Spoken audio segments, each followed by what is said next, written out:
Switching your currency on Pandabuy is a pretty easy thing to do today. I'm going to show you how you guys can switch the currency on Pandabuy account. So for that, you have to go to the Pandabuy's website, of course. And in Pandabuy's website, you have to make sure you are logged into your account. Or if you're not, it doesn't even matter. Now, I'm just going to go to any of the product lists. So suppose I'm going to go for the shoes.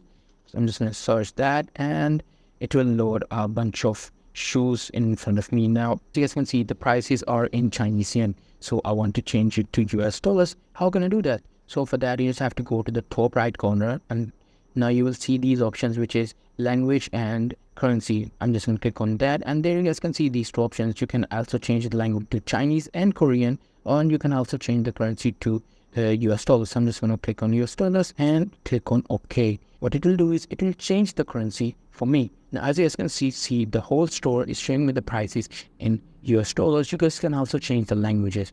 If I go there and tap on Chinese, it will change the language into Chinese. So that's pretty much it. That's how I do it. Hope you guys find this video helpful.